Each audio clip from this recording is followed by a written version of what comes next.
நான் தான் மாண்புமிகு சேனலோட குபேந்திரன் பேசுகிறேன். நிப்டி என்ன கண்டிஷனில் இருக்குங்கிறத ஃபஸ்ட்டு உள்ள போய் பார்ப்போம். இன்றைக்கி நடந்துச்சு, நாளைக்கு என்ன நடக்கும், ட்ரம்ப்பு என்ன சொல்கிறாரு, ஈரான் யூஎஸ் போர் எந்த பக்கம் இருக்குது, அந்த ஸ்மூத்தாக பேசக்கூடிய அந்த டீல் என்னாச்சு, இதை பற்றின அப்டேட் போய் பார்க்கலாம். வாங்க சேனலுக்குள்ளே போய் பார்க்கலாம். ஸோ நிப்டியை பற்றி நம்ம இன்றைக்கி பார்க்கணுன்னா, நிப்டி இன்றைக்கி காலையில் நான் ஜஸ்ட்டு 1 ஹவர் கேண்டில் வச்சுருக்கிறேன். ஆஸ் பர் த ஸ்ட்ராட்டஜி படி காலையில் ஒரு 2 கேண்டில் அப்பர் சைடில் போயிட்டு 3வது கேண்டிலில் ரிஜெக்ட் ஆகிடுச்சு 1 ஹவரில். அதன் பிறகு தொடர்ந்தவங்க கீழே தான் வந்தாங்க. வந்துட்டு இன்னத்து க்ளோஸ் ப்ரைஸ்க்கு முன்னாடியே முடிச்சிட்டாங்க, வந்து 24,332. ஸோ இன்றைக்கி அவங்களுக்கு வந்து ஒரு தெளிவான முடிவு கிடைக்கல, மேலே போகிறதா கீழே போகிறதான்னு சொல்லிட்டு. ஸோ அதனால் ஃபஸ்ட்டு 1 ஹவர் ஓப்பனிங் க்ளோசிங்குள்ளே முடித்தாங்கன்னு அர்த்தம்னா அன்றைக்கி புதுசாக பையர்ஸும் வரல, செல்லர்ஸும் வரலன்னு அர்த்தம். வந்து உள்ளுக்குள்ளே இருக்கிறவங்களே மார்க்கெட்டை ஜஸ்ட்டு மேலேயும் கீழே மூவ் பண்ணியிருக்கிறாங்க. இது நம்ம சந்தான படத்தில் வர ஒரு கமெடி மாதிரி, இதுக்கு பேசாமல் பருத்தி மூட்டை கூட இருந்திருக்கலாம்னு சொல்லும் போது தான் இருக்கும்.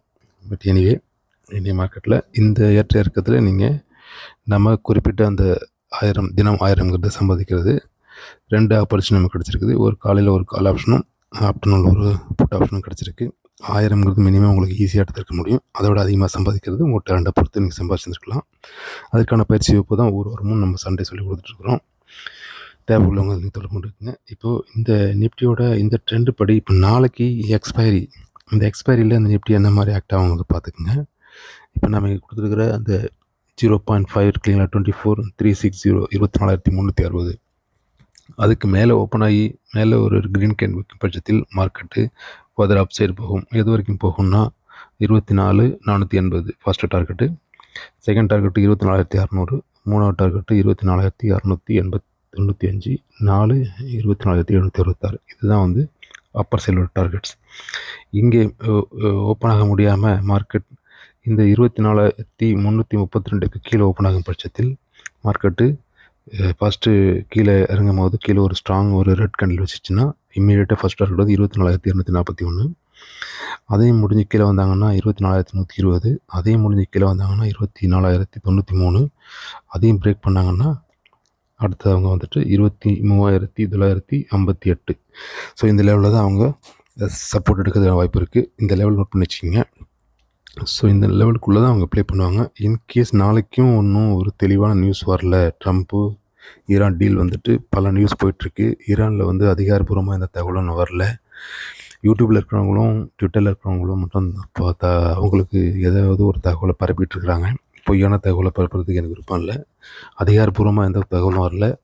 ஆக்சுவலாக எல்லா நாடுகளுமே அமைதியை நோக்கி தான் போகணுன்னு பார்க்குறாங்க, இன்க்ளூடிங் இஸ்ரேல், அமெரிக்கா, மிடில் ஈஸ்டில் இருக்க எல்லா நாடுகளும். யாருமே வார விரும்பலை. யாரோ சில தனிப்பட்ட மனிதர்களின் விருப்பத்திற்காக தான் அந்த வாரம் நடக்குது. அந்த குழுநறி கூட்டத்தை ஒழிச்சாலே போதும், வாரம் நிறுத்திடலாம். ஆனால் இது வரைக்கும் எந்த ஒரு நெகட்டிவ் நியூஸும் இல்லை. நெகட்டிவ் நியூஸை க்ரியேட் பண்ணுறதே சில பேருக்கு வேலையாக இருக்குது. அவங்க தான் அந்த மார்க்கெட்டில் அதிகமாக லாபம் அடைகிறவங்களா இருக்கிறாங்க. வழக்கம் போல் இன்றைக்கும் பார்த்திங்கன்னா எப்போ விற்று தான் வச்சுருக்குறாங்க. ஸோ நாளைக்கு இந்த கண்டிஷன் எப்படி போகுங்கிறத நம்ம தெளிவாக சொல்லிட்டோம், இதை பார்த்துக்குங்க. ப்ளஸ் குருடாயிலோட விலை வந்து ஏறிட்டே போகுது. அது அவ்வளோ நல்லதில்லை மார்க்கெட்டுக்கு. ஏன்னா பொதுவாக இந்த கமோடிட்டிஸ் வந்து குருடாயில் ஏறிச்சுன்னா அது பல பாதிப்புகளை ஏற்படுத்தும். ஸோ அதனுடைய விலை குறையணும். 65லேருந்து அது 120 வரைக்கும் போயிட்டு இப்போ மீண்டும் இப்போ 90 லெவலில் வந்து சஸ்டன் ஆகிட்டுருக்கு. இது அவ்வளோ நல்லதாக தெரியல. ரெண்டாவது ஒரு பேட் நியூஸ் என்னென்னா, கடந்த ஒரு மாத அளவில் பார்த்திங்கன்னா, ஒரு மாதம் சொல்கிறத விட ஒரு 3 வாரங்களில் பார்த்திங்கன்னா ஒவ்வொரு நாடுகள்லேயும் வந்து இருக்கக்கூடிய ரிஃபைனரிஸ் வந்து தீப்பிடிச்சு எரியுது. இந்தியாவில் இருக்கிற ஒரு ரிஃபைனரிஸ் இன்றைக்கி தீப்பிடிச்சு எரிஞ்சுதான் ட்விட்டரில் நியூஸ் பார்த்தேன். நாளைக்கு அதை மூடி திறக்கிறதா இருந்துச்சு, இன்றைக்கி அது தீப்பிடிச்சு எரியுது. ஒரு வாரத்துக்கு முன்னாடி ஆஸ்திரேலியாவில் ஒரு ரிஃபைனரிஸ் ஒன்று தீப்பிடிச்சு எரிஞ்சிச்சு. அதே ஒரு வாரத்துக்கு முன்னாடி அமெரிக்காவில் ஒரு ரிஃபைனரிஸ் தீப்பிடிச்சு எரிஞ்சிச்சு. இன்னும் பல இடங்களில் இந்த மாதிரி ரிஃபைனரிஸ்க்கு தீப்பிடிச்சு எரிஞ்சிட்ருக்கு. மிடில் ஈஸ்டில் பல நாடுகளில் இங்கே உள்ள ஆயில் அந்த எடுக்கக்கூடிய இடங்கள்லையும் தீப்பிடிச்சு எரிஞ்சிட்ருக்கு. அதெல்லாம் வந்து பாதிப்புக்குள்ளே இருக்குது. அதே நேரத்தில் வந்து உக்ரைன் வந்துட்டு ரஷ்யா கூட சண்டை போடுறதில் ரஷ்யாவோட இராணுவத்தை தாக்குறதை விட்டுட்டு ரஷ்யாவில் எங்கெங்கெல்லாம் இந்த ரிஃபைனரிஸ் இருக்குது, ஆயில் கிணறு எங்கே இருக்குன்னு பார்த்து அதையே தேடி பிடிச்சி அட்டாக் பண்ணுறாங்க. இதோட நோக்கத்தை பார்க்கும்போது இதுக்கு பின்னாடி ஏதோ ஒரு பெரிய பாலிடிக்ஸ் மாதிரி தெரியுது. குறிப்பிட்டு உங்களுக்கு சொல்ல வேணாம், அமெரிக்கா ஏதோ திட்டம் போட்டு ஒரு சதி செய்கிற மாதிரி தெரியுது. இதனுடைய விளைவுகள் என்னவா இருக்குங்கிறத போக போக தெரியும். எனவே இவங்க ஆயில் ப்ரைஸை வச்சு ஒரு பெரிய கேமோட பிளான் பண்ணியிருக்காங்க, நல்லா தெரிய வருது. ஸோ நிஃப்டியும் இல்லை, எந்த ஒரு மார்க்கெட் ஸ்ட்ரக்சரும் நமக்கு இனி மோசமான ஒரு பாதைக்கு போகாமல் இருக்கணும்னா இந்த குரூட் ஆயிலுங்கிற ஒரு விஷயம் வந்து ஸ்டடியான ப்ரைஸ்க்கு வரணும். ஆனால் அமெரிக்கா அதை வச்சு ஒரு பிஸ்னஸ்ன்னு பண்ணிவிட்டு அவங்க உலகத்தை வந்து எக்கனாமிக்காக ஆட்டி படைக்கணும், அவங்களுக்கு இருக்கிற டெபிட் கடனை அடைக்கணும்னு நினைக்கிறாங்க. ஸோ அதனால தான் சொல்ல வரேன்.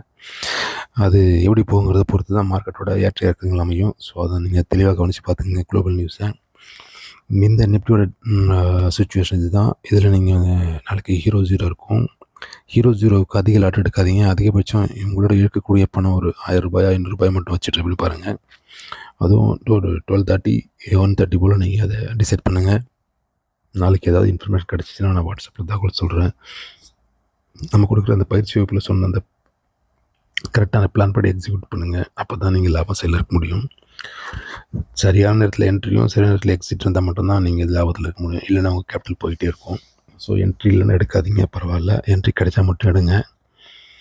ஸோ இந்த ஸ்ட்ரக்சரில் நோட் பண்ணி வச்சிங்க, டாப் அண்ட் டவுனில் இதுதான் நாளைக்கு நடக்கும். அதிகபட்சம் பார்த்தீங்கன்னா மேலே ஒரு 2 லெவலும் கீழே ஒரு 2 லெவலும் தான் போகிறதுக்கான வாய்ப்பு இருக்குது. இல்லைன்னா இந்த ஃபிப்புக்குள்ளேயே முடிச்சிருவாங்க. இந்த லெவலுக்குள்ளே மீன்ஸ் பார்த்தீங்களா, இந்த 24,480 இந்த 22,000 இதுக்குள்ளே முடிகிற சான்சஸ் இருக்குது. அதிகமாக புட் ரைட்டிங்ஸ் தான் இப்போது ரைட்டாக இருக்குன்னு சொல்கிறாங்க. ஓய் இன்ட்ரெஸ்ட் ரேட்டுங்கிறது காலைல பார்த்து தெளிவாக சொல்லுவோம். ஸோ மார்க்கெட் ஒரு தெளிவான சுச்சுவேஷனில் இல்லை, நியூஸ்க்காக வெயிட் பண்ணிட்டுருக்கிறது தெரிய வருது, பார்த்துக்குங்க. ஒர்ஸ்ட் கேஸ் வந்துட்டு 23,831. அது கீழே போகிறதுக்கான வாய்ப்பு இப்போதைக்கு இல்லை. அது கீழே போச்சுன்னா ஃபர்தராக ஃபால் தொடங்கும். ஸோ நாளைக்கு என்ன நியூஸ் வருங்கிறத நான் உங்களுக்கு வாட்ஸ்அப்பில் அப்டேட் பண்ணுறேன். இந்த வீடியோ பிடிச்சிருந்துச்சின்னா லைக் பண்ணுங்கள், ஷேர் பண்ணுங்கள், உங்கள் ஃப்ரெண்ட்ஸுங்களுக்கு சொல்லுங்கள். பிடிக்கலன்னா பிடிச்ச வீடியோ பாருங்கள். இந்த வீடியோவை இதோட முடிச்சுக்கிறோம். மீண்டும் ஒரு நல்ல வீடியோவில் நாளை சந்திப்போம். நன்றி, வணக்கம்.